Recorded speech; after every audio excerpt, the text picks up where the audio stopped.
Hey guys, this is Dr. Sadie with another health tip video.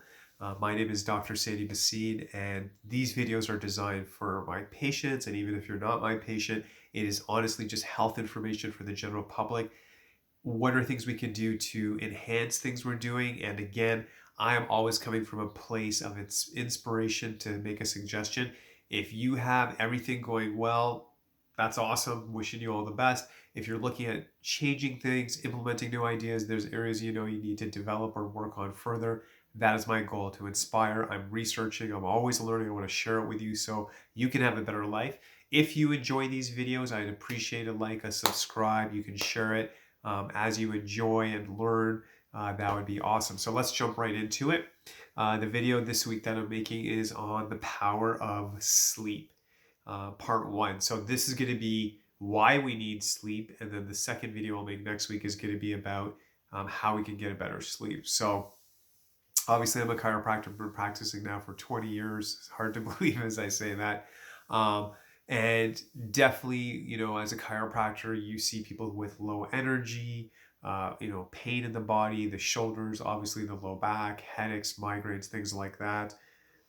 You see a whole array of things. And one thing a lot of people, I think in general, also complain of, like they'll have their major complaints and then they'll talk about sleep. And even if it's rampant. A lot of people are not getting either enough sleep, and if they sleep, it's a broken sleep.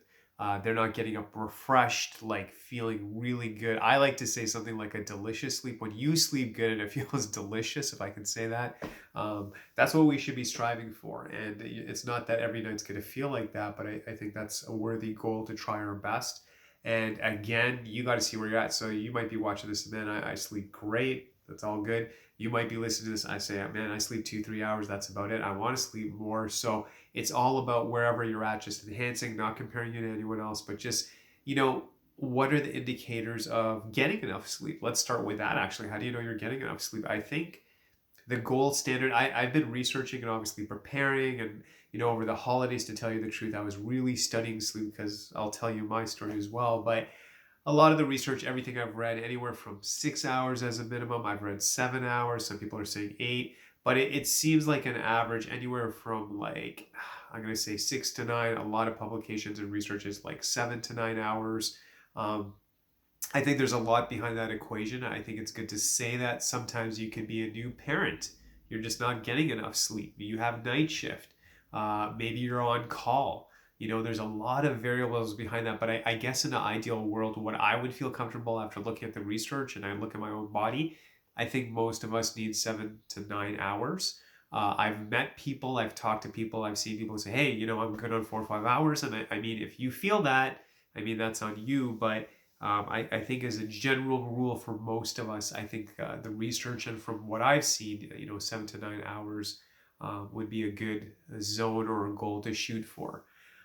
So yeah, I'll tell you a little bit about myself. So I think growing up, I always kind of felt like I got a second wind or more energy at nighttime. I think I was like, wow, like I'm a night owl. It's just great, right? And then the big thing with me lately, well, for years now, is I love to read. I love to read before I go to bed, and you get caught up in something really interesting, and then you end up going to bed a bit later. And there's no question, like the days you get enough rest, you feel different. The days you don't, and I always knew that, like, sure. And I guess I'll also share with you that my value system was that you need to work hard. Sleep is almost like, yeah, if you get it, it's nice, but it's like a bonus, but just work hard, keep learning, and work hard and work hard. And I guess you go through shifts and you start to question things. And a lot of people I respect, and I look at them, I've noticed they've made health or actually sleep a priority. And maybe that's exactly what I should be saying to you. You should put sleep and health as a priority. They're the same thing. And this whole concept of, yeah, I'll sleep in my next life or something like that, or I'll sleep, whenever it's a bonus. You need to change that. If I can make that suggestion to you, I'm going through that now. Um, it's just too hard on the body. It does a lot of damage to the body. It's not a long-term solution. And I get it. Obviously, there's going to be exceptions if you're, if travel time or whatever. maybe if there's a special event, maybe there's a big deadline at work, there's going to be exceptions. Exam time, there's going to be times where you just, you do what you can, or the kids get up because they're growing up or whatever. There's going to be exceptions to the rule, but you need to get your rest. And I would say, if someone is a patient in my clinic, that if you could do the stretches, keep your appointments, you're doing all this good stuff, great nutrition, but sleep is a really big part of that equation of being healthy. So let's get into some of the things that sleep affects us with. And when you see me look away, I apologize. I'm just looking at my notes. But here are the top 5 main reasons you need to sleep. And one thing if I can make another suggestion, when I'm even trying to tell myself, don't even, we know it's sleep, or we use the word rest, and it can feel like the body's not doing anything. It's actually doing a lot. And it's actually quite shocking how many things it is doing. And maybe you should use the word like repair mode or recharging. It's literally when the body starts to repair itself. It has a chance to repair itself. So on a micro level, if you think about it, in a 24-hour cycle, we need to sleep. It's a law. You definitely need to, and you can probably pull it off for a few days, but at some point, obviously, we all need to sleep. It's a need for the body. Look at how your week should be planned. If you're working 4 or 5 days a week, maybe 6 days a week, you do need a day of rest. And then on a more macro level, you should work. You need to take a vacation. That's the ideal. And again, I get it. There might be exceptions to that, but on a day-to-day level, on a weekly level, on a macro level, like, once a quarter or every couple of months, whatever that is, we need breaks. And I'm learning that as I get older, we need breaks. I used to think that be productive, oh my gosh, you're relaxing, and no, be productive. And I realize as I get older, man, if you're looking at this game like longevity, you need to take breaks. And actually, I'm happy I've read some of the top athletes. They actually really value sleep because they know they work so hard. Their body needs time to rebuild itself. So think of sleep differently. If you're kind of like how I was, and I'm still in a process, and I still get tempted to stay up, but I'm getting better. But just saying, hey, you know what? Sleep is a time to rebuild. It's a time to recharge. It's a time to refresh. All of these words, don't just call it sleep like you're passive. Just think about all the amazing things that are happening in the human body. And I've heard some people describe it as a nutrient or a vitamin. I totally support that the more I read it. So anyway, let's jump into it. What does the research tell us? So number one, it does actually affect your lifespan. And what I'll do is on some articles, I'll share some references, but lifespan, this is based on the Whitehall study. This was done in England. They looked at roughly 10,000 people over 3 years. So that's a huge study. That's really high quality. And it seems like the lack of sleep was having a huge impact on cardiovascular system. People who weren't getting enough rest, it put more stress on the heart, which makes sense. Obviously, increased chance of heart attack and things like that. So lack of sleep does affect lifespan. And obviously, we want to have the maximum quality of life. We want quantity of life. So sleep has to be there. And let's get out of this thing like it's cool to stay up all night and brag to our friends that, wow, I'm operating on 2 hours of sleep because I was studying, I had this project and stuff. And what? No, man, like we got to change that up. I think if someone's constantly doing that, there's something that has to change in that system. It's not sustainable. It's not a good thing. And you have to start saying, no, like sleep is critical. It's a very precious time. We need to look at it like that. And it affects your lifespan. I mean, I could stop the video and the research right now. Like you're going to live longer if you sleep more statistically. Game over, right? I mean, what other research do we need? But yes, it does affect lifespan. So that's number one, which is obviously critical. Number two, blood pressure. So if we are not getting enough sleep, it's obviously related to number one. It does impact blood pressure.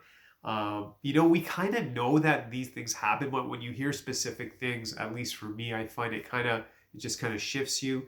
It also has an impact on blood sugar. And both of these things are in a negative way. So it seems like when you're not sleeping enough, you're constantly in a state of stress. You're actually changing the body's physiology. Hormones are getting affected as well. Maybe you had a crazy day, physically, mentally, emotionally, right? And then on top of it, the body's not getting a chance to go into that repair mode or refresh mode. It's not good. It's not good. So it affects blood sugar. It affects blood pressure. It's affecting lifespan. What else does it do? How many people obviously complain about this as well? So it affects body weight. And you might be asking how. So I was reading that certain hormones, you're going to actually, the hormone that tells you that you're full will not be properly expressed. And then there's going to be hormones that are going to say, like, eat more, which are going to get more expressed. So it does the opposite. You're going to be, basically, you're going to be tempted to eat more food. You're tired. And I have to confess, there's been times in the past, especially when I was studying, um, where the hormones are getting affected. And usually when you feel a little tired, what do most of us want to do? You want to eat a little more. You might want to have more caffeinated beverages. You're probably not going to make the best decisions. If you're feeling tired, obviously you're going to base a lot of things on convenience. I'll just grab that muffin, I'll grab that cookie, whatever that is. Not having time, you're probably like, well, I'll skip that workout today. Or if you work out, you're not going to work out as hard. Everything's just going to kind of get compromised. You know what I'm saying? So you have to be careful. It is correlated that the people who are sleeping enough seem to have a better body weight, and people who aren't, it seems to affect body weight in a negative way. So their habits, the hormones, it can add weight. It's not something that we should be seeing or doing. So another incentive to make sure we're getting enough sleep. Emotional well-being. I mean, how many people know this, right? I've seen people, maybe I've been there too sometimes, but if you don't get enough sleep, it really affects your mood. Mood gets really affected. People get angry, agitated. Little things can get to you. You want to obviously feel calm and patient, but lack of sleep has a huge impact on emotional well-being. Long-term research has suggested it can even cause things like anxiety, depression, and things like that. It really, I think it affects how you're processing things. Included with that as well, I would say, obviously, is mental well-being. And this is like a whole other category. Mental well-being, they're saying that your memory, your focus, your concentration, I mean, these are just fundamental skills we all need. I've read through the research. It's almost when you lack that proper sleep, it's almost like there's alcohol floating in your system. Even if you don't drink, your behavior, your mental cognition, it is not operating at the level it should be with a lack of sleep. So we need to make sure we're getting sleep. That's another reason.